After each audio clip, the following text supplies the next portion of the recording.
Bonsoir à tous, bienvenue sur D8 pour cette nouvelle édition de Voyage au bout de la nuit. Aujourd'hui, je vais poursuivre la lecture d'un grand classique de Victor Hugo, Notre-Dame de Paris 1482. Je vais commencer le chapitre 5 qui s'intitule Quasimodo. J'espère que vous allez apprécier cette lecture et n'hésitez pas à réagir sur les réseaux sociaux avec le hashtag VBN. Merci beaucoup. En un clin d'œil, tout fut prêt pour exécuter l'idée de Coppenole. Bourgeois, écoliers et basochiens s'étaient mis à l'œuvre. La petite chapelle située en face de la table de marbre fut choisie pour le théâtre des grimaces. Une vitre brisée à la jolie rosace au-dessus de la porte laissa libre un cercle de pierre par lequel il fut convenu que les concurrents passeraient la tête. Il suffisait, pour y atteindre, de grimper sur 2 tonneaux, qu'on avait pris je ne sais où et juchés l'un sur l'autre, tant bien que mal. Il fut réglé que chaque candidat, homme ou femme, car on pouvait faire une papesse, pour laisser vierge et entière l'impression de sa grimace, se couvrirait le visage et se tiendrait caché dans la chapelle jusqu'au moment de faire apparition. En moins d'un instant, la chapelle fut remplie de concurrents, sur lesquels la porte se referma.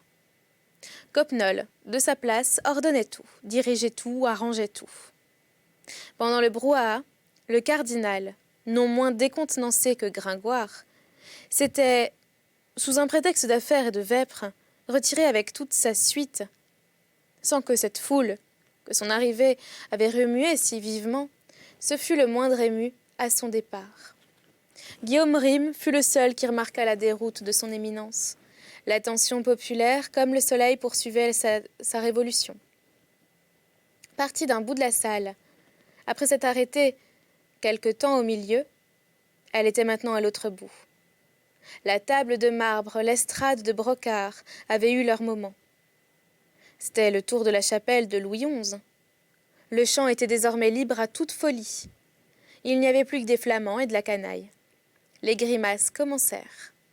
La première figure apparut à la lucarne, avec des paupières retournées au rouge, une bouche ouverte en gueule et un front plissé comme nos bottes à la hussarde de l'Empire, fit éclater un rire tellement inextinguible qu'Homère eût pris tous ses manants pour des dieux. Cependant la grande salle n'était rien moins qu'un Olympe, et le pauvre Jupiter de Gringoire le savait mieux que personne. Une seconde, une troisième grimace succédèrent, puis un autre, et toujours les rires, et les trépignements de joie redoublaient. Il y avait dans ce spectacle je ne sais quel vertige particulier, je ne sais quelle puissance d'enivrement et de fascination, dont il serait difficile de donner une idée aux lecteurs de nos jours et de nos salons. Qu'on se figure une série de visages présentant successivement toutes les formes géométriques, depuis le triangle jusqu'au trapèze, depuis le cône jusqu'au polyèdre, toutes les expressions humaines, depuis la colère jusqu'à la luxure, tous les âges, depuis les rides du nouveau-né jusqu'aux rides de la vieille moribonde, toutes les fantasmagories religieuses, depuis Faune jusqu'à Belzébuth, tous les profils animaux, depuis la gueule jusqu'au bec, depuis la hure jusqu'au museau. Qu'on se représente tous les mascarons du Pont-Neuf, ces cauchemars pétrifiés sous la main de Germain Pilon, prenant vie et souffle, et venant tour à tour nous regarder en face avec des yeux ardents. Tous les masques de carnaval de Venise se succédant à votre lorgnette, en un mot, un kaléidoscope humain. L'orgie devenait de plus en plus flamande. Teniers n'en donnerait qu'une bien imparfaite idée. Qu'on se figure en bacchanale la bataille de Salvator Rosa. Il n'y avait plus ni écoliers, ni ambassadeurs, ni bourgeois, ni hommes, ni femmes. Plus de Clopin Trouillefou, de Gilles Le Cornu, de Marie Quatrelivre, de Robin Pouspin. Tout s'effaçait dans la licence commune. La grande salle n'était plus qu'une vaste fournaise d'effrontrerie et de jovialité, où chaque bouche était un cri, chaque face une grimace, chaque individu une posture. Le tout criait et hurlait. Les visages étranges qui venaient tour à tour grincer des dents à la rosace étaient comme autant de brandons jetés dans le brasier.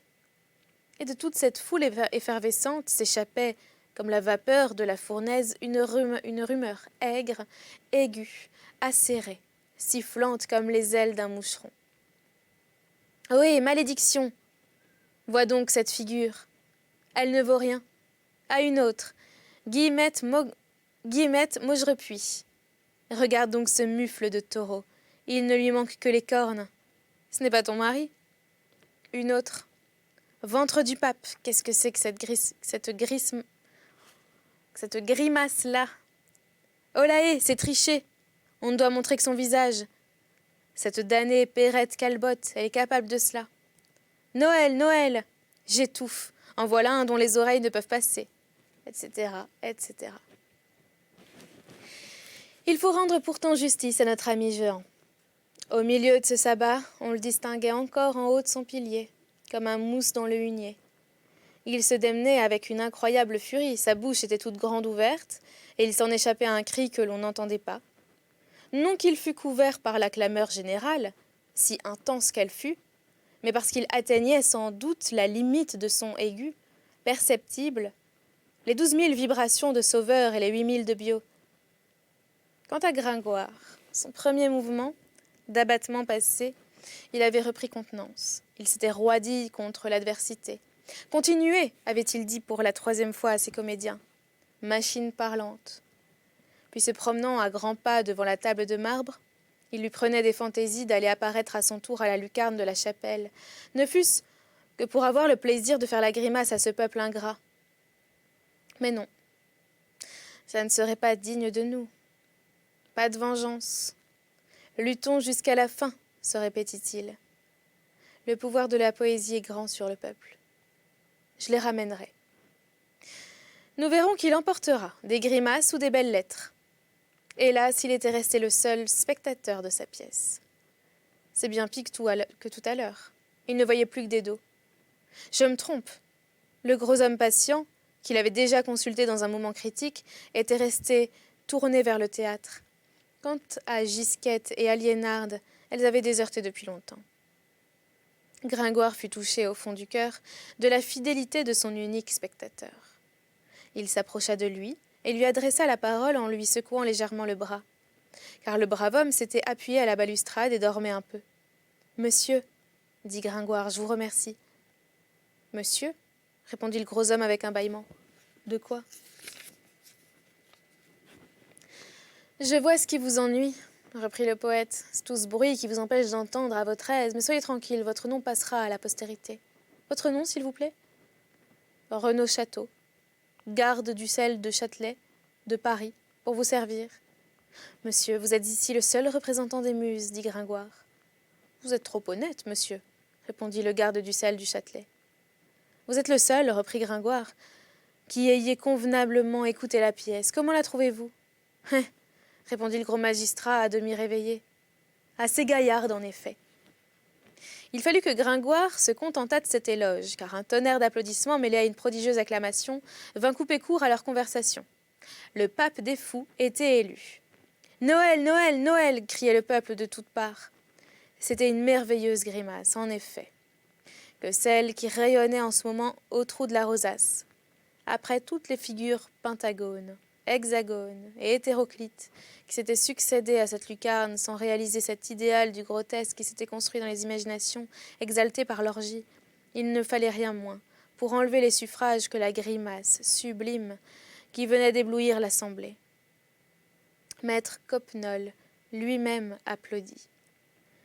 Et Clopin Trouillefou qui avait concouru, et Dieu sait quelle intensité de laideur son visage pouvait atteindre, sa voix vaincue. Nous ferons de même. Nous n'essaierons pas de donner au lecteur une idée de ce nez tétraèdre, de cette bouche en fer à cheval, de ce petit œil gauche obstrué d'un sourcil roux en broussailles, tandis que l'œil droit disparaissait entièrement sous une énorme verrue, de ses dents désordonnées, ébréchées, çà et là, comme les créneaux d'une forteresse, de cette lèvre calleuse sur laquelle une de ses dents empiétait comme la défense d'un éléphant, de ce menton fourchu et surtout de la physionomie répandue sur tout cela, de ce mélange de malice, d'étonnement et de tristesse. Qu'on rêve, si l'on peut, cet ensemble. L'acclamation fut unanime. On se précipita vers la chapelle, on en fit sortir en triomphe le bienheureux pape des fous. Et c'est alors que la surprise et l'admiration furent à leur comble. La grimace était son visage. Ou plutôt toute sa personne était une grimace. Une grosse tête hérissée de cheveux roux. Entre les deux épaules, une bosse énorme dont le contre-coup se faisait sentir par devant. Un système de cuisses et de jambes si étrangement fourvoyé qu'elle ne pouvait se toucher que par les genoux, et vue de face ressemblait à deux croissants de faucilles qui se rejoignent par la poignée, de larges pieds, des mains monstrueuses. Et avec toute cette difformité, je ne sais quelle allure redoutable de vigueur, d'agilité et de courage. Étrange exception à la règle éternelle qui veut que la force comme la beauté résulte de l'harmonie. Tel était le pape que les fous venaient de se donner. On eût dit un géant brisé et mal ressoudé. Quand cette espèce de cyclope parut sur le seuil de la chapelle, immobile, trapu, et presque aussi large que haut, carré par la base, comme dit un grand homme à son surtout, mi-parti rouge et violet, semé de campanile et d'argent, et surtout à la perfection de sa laideur. La populace le reconnut sur-le-champ, et s'écria d'une voix: « C'est Quasimodo, le sonneur de cloche, c'est Quasimodo, le bossu de Notre-Dame, Quasimodo le borgne, Quasimodo le bancal, Noël, Noël !» On voit que le pauvre diable avait des surnoms à choisir. « Gare les femmes grosses !» criaient les écoliers. « Ou qui ont envie de l'être !» reprenait Joanne. Les femmes en effet se cachaient le visage. « Oh, le vilain singe !» disait l'une. « Aussi méchant que laid !» reprenait une autre. « C'est le diable !» ajoutait une troisième. J'ai le malheur de demeurer auprès de Notre-Dame. Toute la nuit, je l'entends rôder dans la gouttière. Avec les chats. Il est toujours sur nos toits. Il nous jette des sorts par les cheminées. L'autre soir, il est venu me faire la grimace à la lucarne. Je croyais que c'était un homme. J'ai eu une peur. Je suis sûre qu'il va au sabbat. Une fois, il a laissé un balai sur mes plombs. Oh, la déplaisance face du bossu. Oh, la vilaine âme, vois. Les hommes, au contraire, étaient ravis et applaudissaient.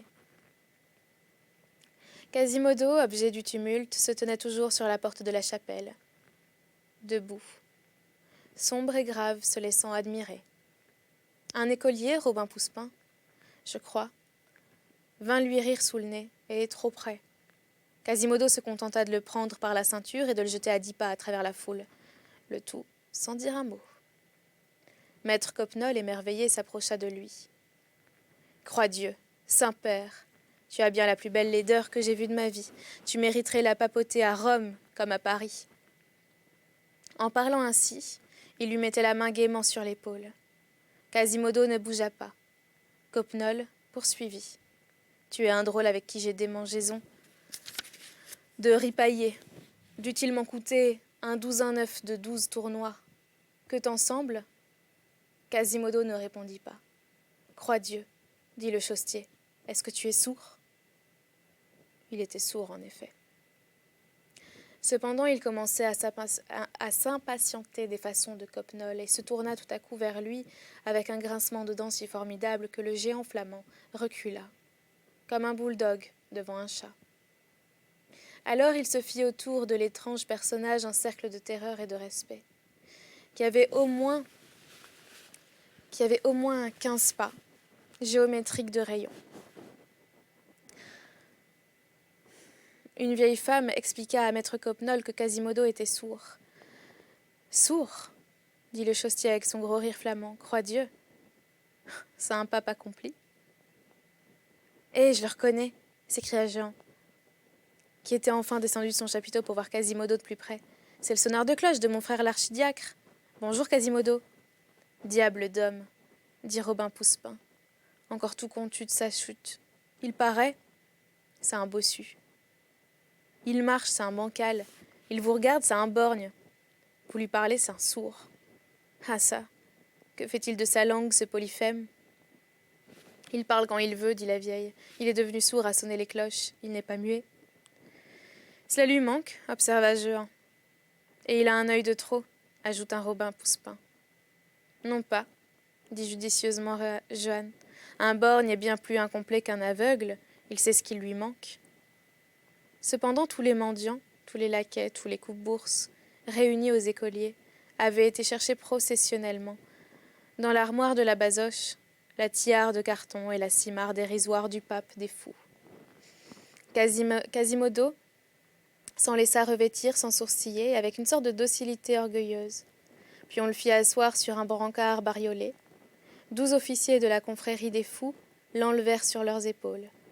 Et une espèce de joie amère et dédaigneuse vint s'épanouir sur la face morose du cyclope, quand il vit sous ses pieds difformes toutes ces têtes d'hommes beaux, droits et bien faits. Puis la procession hurlante et déguenillée se mit en marche pour faire, selon l'usage, la tournée intérieure des galeries du palais, avant la promenade des rues et des carrefours. Chapitre 6. La Esmeralda. Nous sommes ravis d'avoir à apprendre que nos lecteurs, que pendant toute cette scène, Gringoire et sa pièce avaient tenu bon. Ces acteurs, talonnés par lui, n'avaient pas discontinué de débiter sa comédie, et lui n'avait pas discontinué de l'écouter. Il avait pris son parti du vacarme et était déterminé à aller jusqu'au bout, ne désespérant pas d'un retour d'attention que la part du public. Cette lueur d'espérance se ranima quand il vit Quasimodo, Coppenole et le cortège assourdissant du pape des fous sortir à grand bruit de la salle. La foule se précipita avidement à leur suite. « Bon, se dit-il, voilà tous les brouillons qui s'en vont. Malheureusement, tous les brouillons, c'était le public. » En un clin d'œil, la grande salle fut vide. À vrai dire, il restait encore quelques spectateurs, les uns épars, les autres groupés autour des piliers, femmes, vieillards ou enfants, en ayant assez du brouhaha et du tumulte.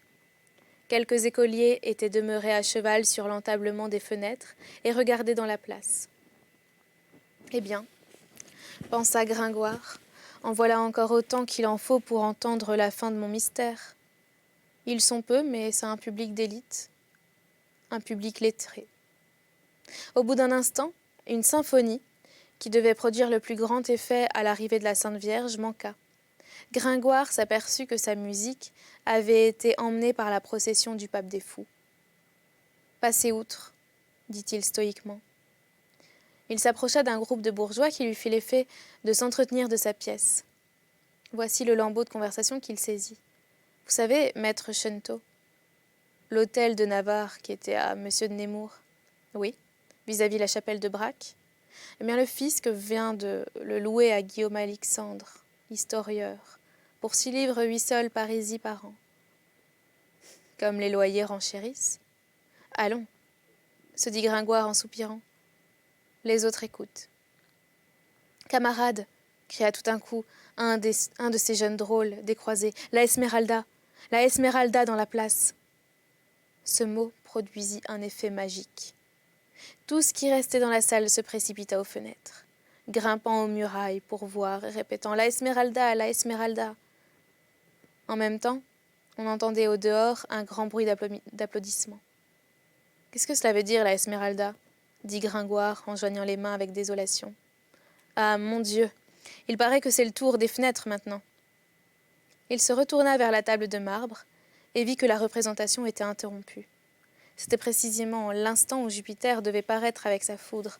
Or, Jupiter se tenait immobile, au bas du théâtre. « Michel Giborne !» cria le poète irrité. « Que fais-tu là ? Est-ce ton rôle ? Monte donc. » « Hélas, dit Jupiter, un écolier vient de prendre l'échelle. » Gringoire regarda, la chose n'était que trop vraie. Toute communication était interceptée entre son nœud et son dénouement. « Le drôle !» murmura-t-il. « Et pourquoi a-t-il pris cette échelle ?»« Pour aller voir la Esmeralda, » répondit piteusement Jupiter. Il a dit « Tiens, voilà une échelle qui ne sert pas » et il l'a prise. C'était le dernier coup. Gringoire le reçut avec résignation. « Que le diable vous emporte, dit-il au comédien, et si je suis payé, vous le serez. » Alors il fit retraite, la tête basse, mais le dernier, comme un général qui s'est bien battu. Et tout en descendant les tortueux escaliers du palais, belle cohue d'âne et de butor que ces Parisiens, grommelait-il entre ses dents. Ils viennent pour entendre un mystère et n'en écoutent rien. Ils se sont occupés de tout le monde, de Clopin Trouillefou, du cardinal, de Coppenole, de Quasimodo, du diable, mais de Madame la Vierge Marie, point. Si j'avais su, je vous en aurais donné des Vierges Marie, badaud. Et moi, Venir pour voir des visages et ne voir que des dos, être poète et voir le succès d'un apothicaire. Il est vrai qu'Homérus a mendié par les bourgades grecques et que Nason mourut en exil chez les Moscovites. Mais je veux que le diable m'écorche si je comprends ce qu'ils veulent dire avec leur Esmeralda. Qu'est-ce que c'est que ce mot-là d'abord? C'est de l'égyptiaque. Et c'est la fin du premier livre de Notre-Dame de Paris. J'espère que vous l'avez apprécié. N'hésitez pas à réagir sur les réseaux sociaux avec le hashtag VBN. Je vous souhaite une très bonne nuit ou une très bonne journée et à bientôt.